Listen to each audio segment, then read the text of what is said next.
एक लड़की जिसका नाम सैरा होता है उसे दिखाते हुए ये मूवी स्टार्ट होती है। सैरा जो कि अपनी फ्रेंड के घर पार्टी में जाना चाहती थी, लेकिन सैरा के फादर उसे पार्टी में जाने की परमिशन नहीं देते। सैरा के फादर का नाम होता है डॉन। सैरा अपनी मदर से पूछती है कि आपने तो मुझे कहा था कि मैं पार्टी में चली जाऊं, जिस पर सैरा की मदर कहती है कि बेटा कोई बात नहीं, तुम आज नहीं फिर कभी चली जाना। इस बात से सैरा को गुस्सा आ जाता है और वो अपने रूम में चली जाती है। वहीं पर हम सैरा की बड़ी सिस्टर को भी देख पाते हैं। उसी रात सैरा अपनी फैमिली से छुपकर अपने बेस्ट फ्रेंड क्रिस्टोफर के साथ उसी पार्टी में जाती है। पीछे से सैरा की मदर उसके रूम में आती है। सैरा की मदर देखती है कि सैरा तो अपने रूम में है ही नहीं, और ये बात वो अपने हस्बैंड यानी सैरा के फादर को जाकर बता देती है। ये बात सुनकर सैरा का फादर यानी डॉन काफी गुस्से में हो जाता है। पूरी रात क्रिस्टोफर के साथ स्पेंड करने के बाद नेक्स्ट मॉर्निंग सैरा अपने घर पर आती है, जहाँ पर सैरा का फादर उस पर काफी गुस्सा करता है, उसे काफी डांटता है। तभी वहाँ पर सैरा की मदर भी आ जाती है और नाराज सैरा भागते हुए अपने रूम में चली जाती है। सैरा जब अपने रूम में होती है तब वहाँ पर उसकी मदर और उसकी सिस्टर भी आ जाती हैं। तीनों माँ बेटियां आपस में बातें कर रही होती हैं। सैरा उन्हें बता रही होती है कि 3 महीने बाद मैं 18 साल की हो जाऊंगी। मेरा एक बचपन का फ्रेंड है और मैं उसके पास चली जाऊंगी।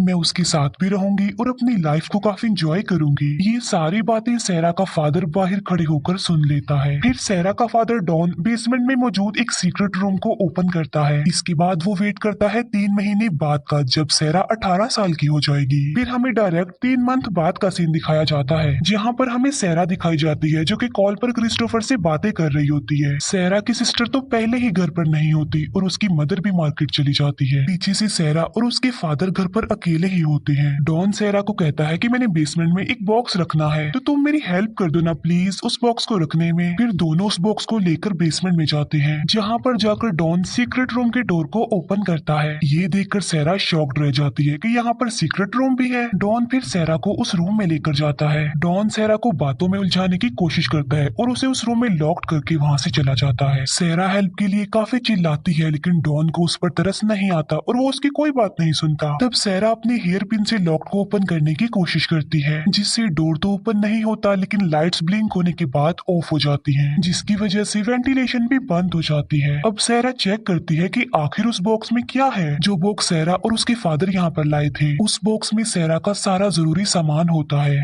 जो इस जगह पर रहकर सैरा के काम आने वाला था। सैरा वेंटिलेशन विंडो से हेल्प मांगने लगती है। डॉन देखता है कि सैरा की आवाज तो बाहर तक आ रही है और इसीलिए वो वेंटिलेशन को भी बंद कर देता है। वो रूम एक साइलेंट रूम था, इसी वजह से अब उस रूम से कोई भी आवाज नहीं आ रही थी। सैरा की मदर को उसकी काफी फिक्र होती है और वो उसे काफी ढूंढती भी है, लेकिन डॉन तो बिल्कुल रिलैक्स था, जैसे उसे कोई परवाह ही ना हो। नेक्स्ट डे सैरा फिर से रूम का डोर ओपन करने की कोशिश करती है, लेकिन फिर वैसा ही होता है, लाइट्स अपने आप ही ऑफ होकर फिर से ऑन हो जाती हैं। तभी वहाँ पर डॉन आ जाता है और सैरा उसे पुश करके वहाँ से भागने की कोशिश करती है, लेकिन सैरा देखती है कि बेसमेंट का दरवाजा भी बंद है। तब डॉन सैरा को वापस रूम में ले आता है और वो सैरा पर काफी गुस्सा भी करता है। डॉन उससे कहता है कि अगर तुम मेरी बात मानोगी तो मैं तुम्हें बहुत जल्द यहाँ से बाहर निकाल दूंगा, लेकिन सैरा उसकी ये बात नहीं मानती, जिसकी वजह से डॉन को उस पर फिर से गुस्सा आ जाता है और वो सैरा के साथ जबरदस्ती कर देता है। इसके बाद सैरा की हालत खराब होने लगती है और उसे वोमिट होती है।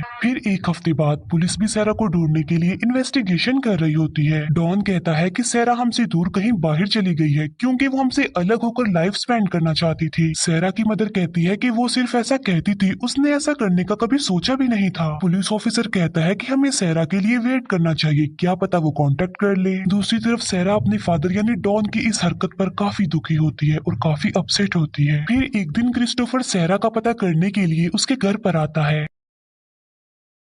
जहाँ पर डॉन क्रिस्टोफर को बताता है कि सैरा अपने किसी बचपन के फ्रेंड के साथ भाग गई है। इसके बाद 21 दिन गुजर जाते हैं। सैरा पूरी 18 साल की हो गई थी और आज उसकी बर्थडे थी। तब डॉन सैरा के पास केक और कैंडल्स लेकर आता है। डॉन सैरा को कैंडल बुझाने को कहता है। सैरा ऐसा ही करती है और वो डॉन की हर बात मानती जा रही थी, क्योंकि डॉन ने उसे कहा होता है कि मेरी बात मानने पर मैं तुम्हें बहुत जल्द यहाँ से आजाद कर दूंगा। डॉन सैरा को एक कॉस्ट्यूम पहनने के लिए देता है। फिर डॉन सैरा को कहता है कि मुझे तुम अपनी अपनी एक विश बताओ और मैं उसे पूरा करूंगा। जिस पर सहरा कहती है कि मेरी विश ये है कि मैं यहाँ से आजादी चाहती हूँ, मैं इस जगह से निकलना चाहती हूँ। जिस पर डॉन कहता है कि इस बात के लिए तो अभी काफी टाइम है। तब सहरा कहती है कि मुझे एक घड़ी और एक टीवी चाहिए। यहाँ पर डॉन एक बार फिर से सहरा के साथ जबरदस्ती करता है। अगले दिन डॉन सहरा को टीवी और घड़ी भी ला देता है। फिर सहरा फूड कैन की मदद से अपना एक हथियार बनाती है और वो डॉन को उसके करीब आने को कहती है। लेकिन डॉन सहरा के इरादे समझ चुका था कि वो क्या चाहती है, जिसकी वजह से वो सहरा को इतना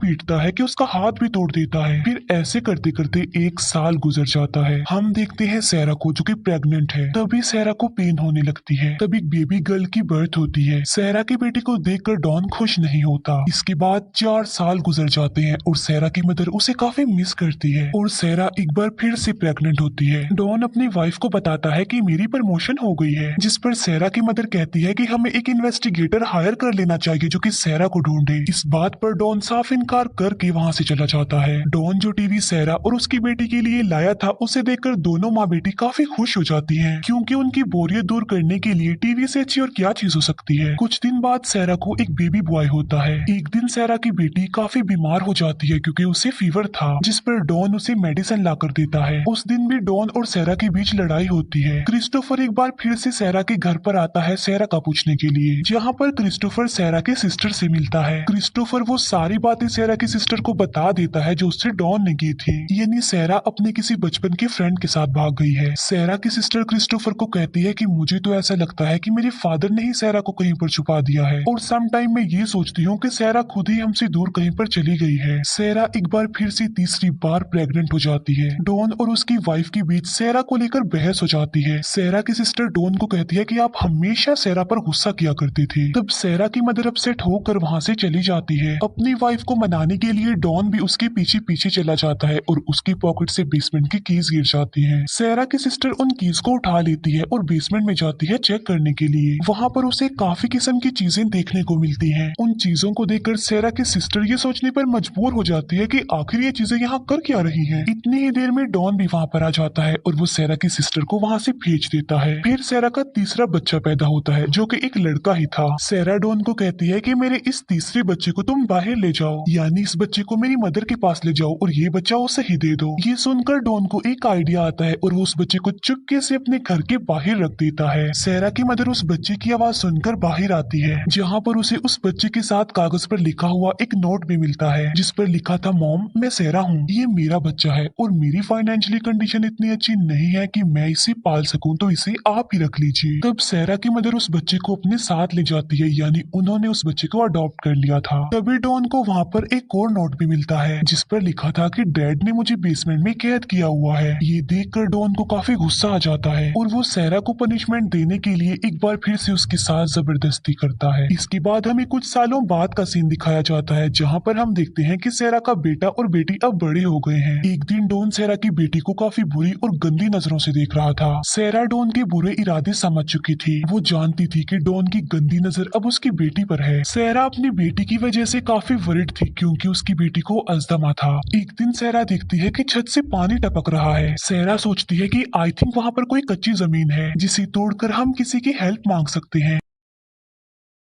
सहरा उस जगह पर सुराख कर देती है। रात को वो उस सुराख से एक लाइट बाहर निकालती है। उस लाइट को एक आदमी देख लेता है, लेकिन बदकिस्मती से जाकर वो ये बात डॉन को बता देता है कि तुम्हारे बेसमेंट के एक सुराख से लाइट आ रही है। ये सुनकर डॉन को सहरा पर काफी गुस्सा आता है, इसीलिए वो जाकर सहरा को बहुत बुरा मारता है। वो सहरा को इतना बुरा मारता है कि सहरा का मिसकैरेज हो जाता है। सहरा का बच्चा मर जाता है और डॉन उसके मरे हुए बच्चे को जाकर दफनाता है। इस बात की वजह से सहरा के बच्चे काफी दुखी हो जाते हैं। सहरा डॉन से अपने उस बेटे के बारे में पूछती है जो उसने अपनी मदर को दे दिया था, जिस पर डॉन बताता है कि नेक्स्ट मंथ वो एक टूर्नामेंट खेलने वाला है। जिस पर सहरा का बेटा कहता है कि मैं भी बाहर जाना चाहता हूँ खेलने के लिए। वो बच्चा कहता है कि हम कब जाएंगे बाहर, हम कब खेलेंगे बाहर जाकर। जिस पर डॉन कहता है कि जब तुम्हारी मदर का बिहेवियर मेरे साथ अच्छा होगा तब मैं तुम्हें यहाँ से बाहर ले जाऊंगा, तब तुम भी बाहर जाकर खेल सकोगे। सहरा डॉन से सॉरी बोलती है कि उसके बच्चों ने बाहर जाने की बात की। उसके जाने के बाद दोनों बच्चे सहरा पर गुस्सा करते हैं कि हमने आखिर ऐसा क्या कह दिया था जो आपने सॉरी बोला उनसे, जिस पर सहरा कहती है कि मैं सिर्फ तुम्हारी हिफाजत करना चाहती हूँ। सहरा काफी दुखी होती है और वो क्रिस्टोफर को काफी मिस भी कर रही होती है, क्योंकि यहाँ आने से पहले वो क्रिस्टोफर से मिली थी और उसने क्रिस्टोफर के साथ काफी अच्छा टाइम स्पेंड किया था। दोनों बच्चे सहरा से बदतमीजी करने पर माफी मांगते हैं। सहरा अपने दोनों बच्चों को डॉन की सारी रियलिटी बता देती है, वो भी बिल्कुल सच सच। ये बातें सुनकर दोनों बच्चे काफी हैरान रह जाते हैं। वो बच्चे इतनी बुरी तरह से डर जाते हैं कि सहरा की बेटी को अस्थमा का अटैक हो जाता है। सच बताने पर डॉन को सहरा पर काफी गुस्सा आता है, इसी वजह से वो सहरा को मारने लगता है, लेकिन सहरा का बेटा डॉन को ऐसा करने से रोक लेता है। पनिशमेंट के तौर पर डॉन बाहर जाता है और बेसमेंट की लाइट ऑफ कर देता है। कुछ दिन बाद दिखाया जाता है कि डॉन की जॉब भी चली गई थी, जिसकी वजह से उसकी सेविंग्स आहिस्ता आहिस्ता खत्म हो रही थी। जिस पर डॉन की वाइफ उससे पूछती है कि आखिर तुम्हारी सेविंग्स खर्च कहाँ पर हो रही है। सहरा जो कि वेंटिलेशन को तोड़ देती है। डॉन को बैंक की तरफ से एक नोटिस आता है कि वो घर खाली कर दे, क्योंकि इंश्योरेंस का लिया हुआ पैसा डॉन ने बैंक को वापस नहीं किया था। तब डॉन सहरा और उसके बच्चों को खत्म करने का डिसीजन लेता है, क्योंकि अब उससे सारा सिस्टम मैनेज नहीं हो रहा था। वो वेंटिलेशन के रास्ते से अपनी गाड़ी का धुआं छोड़ता है, लेकिन तभी वहाँ पर सहरा का वो बेटा आ जाता है जो कि उसने अपनी मदर को दिया था, और इसी वजह से डॉन को गाड़ी बंद करनी पड़ती है। काफी साल बाद हम देखते हैं कि सहरा की बेटी को फिर से अस्थमा का अटैक हो गया है। सहरा डॉन को कहती है कि मैं अपनी बेटी का डॉक्टर को चेकअप करवाना चाहती हूँ, जिसके लिए डॉन साफ इनकार कर देता है, लेकिन सहरा इस बात के लिए उससे काफी रिक्वेस्ट करती है। तब सहरा की बेटी की हालत देखकर डॉन इस बात के लिए एग्री हो जाता है। डॉन सिर्फ सहरा और उसकी बेटी को ही अपने साथ लेकर जाता है। उसकी बेटी को वो बेसमेंट में ही रुकने को बोलता है। सहरा जब बेसमेंट से बाहर आती है तब उसे अपना घर देखकर सब कुछ याद आ जाता है। सहरा की बेटी को हॉस्पिटल लेकर जाया जाता है और बहुत ही मुश्किल से उसकी जान बचाई जाती है। वहाँ पर एक लेडी डॉक्टर होती है जो सहरा को एक फॉर्म फिलअप करने का बोलती है। अब सहरा वापिस से अपनी उस जिंदगी में नहीं जाना चाहती थी, इसीलिए वो फॉर्म पर पानी फेंक देती है। तब डॉन दूसरा फॉर्म लेने के लिए जाता है और मौके का फायदा उठाकर सहरा उस लेडी डॉक्टर के पास आ जाती है। सहरा उस लेडी डॉक्टर के गले लग जाती है और तभी पीछे से वहाँ पर डॉन भी आ जाता है। सहरा उस लेडी डॉक्टर को कहती है प्लीज हेल्प मी। वो लोग अंदाजा लगा लेते हैं कि सहरा जरूर किसी मुसीबत में है। सहरा की खुशकिस्मती ये होती है कि वहाँ पर एक पुलिस ऑफिसर भी होता है जो डॉन को पकड़ लेता है, जहाँ पर डॉन सब कुछ रिवील कर देता है और अपनी सारी रियलिटी भी बता देता है। सहरा के बेटे को भी बेसमेंट से बाहर निकाल लिया जाता है। सहरा की मदर ये देखकर काफी टूट जाती है और काफी शॉक्ड रह जाती है। इसके बाद डॉन को जेल हो जाती है। सहरा अपनी मदर और सिस्टर के पास बाहर आकर काफी खुश होती है और उसके बच्चे भी काफी खुश होते हैं। फिर सहरा से मिलने के लिए क्रिस्टोफर आता है जो कि अभी भी अनमेरिड ही था। सहरा और क्रिस्टोफर एक लॉन्ग ड्राइव पर चले जाते हैं और उनकी जाते ही ये मूवी यहीं पर एंड हो जाती है।